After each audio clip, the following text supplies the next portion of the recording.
সুপ্রিয় দর্শক, আসসালামু আলাইকুম। অপরাধ চিত্রে আপনাদের সবাইকে স্বাগত জানাচ্ছি। আমি কবির হোসেন বাবু। প্রিয় দর্শক, অপরাধ চিত্রের আপনারা দেখছেন প্রথম পর্ব।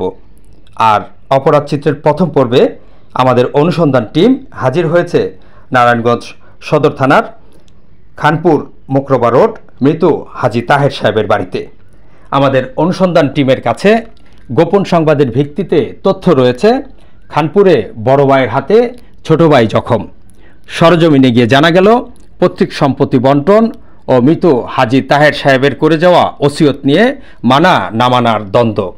শুরুতে তর্ক বিতর্ক, চেষ্টা করা হয় প্রথমে পারিবারিকভাবে বিষয়টি সমাধানের, কিন্তু আমাদের কাছে তথ্য রয়েছে বাবার সমস্ত সম্পদ একাই গিলে খাওয়া আবুল বাশার জনির পুরো ফিরিস্তি। দর্শক, চলুন দেখে আসি আবুল বাশার জনির আসল চেহারা।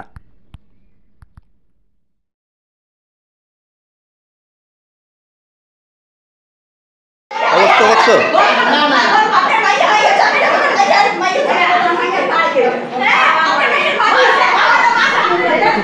ভিডিওতে দেখছিলেন আবুল বাশার জনির আসল চেহারা।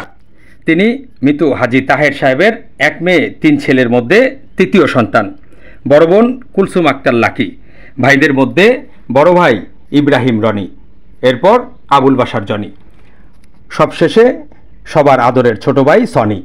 দর্শক, এতক্ষণ আমরা অপরাধ চিত্রে যে বিষয়টা আপনাদের কাছে তুলে ধরার চেষ্টায় তা হলো পৈতৃক সম্পত্তি বন্টন নিয়ে বিরোধ।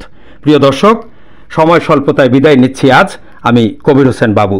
তবে ফিরব আগামী শনিবার কুলাঙ্গার সম্পদলোভী আবুল বাশার জনির আসল চেহারার উন্মোচন নিয়ে।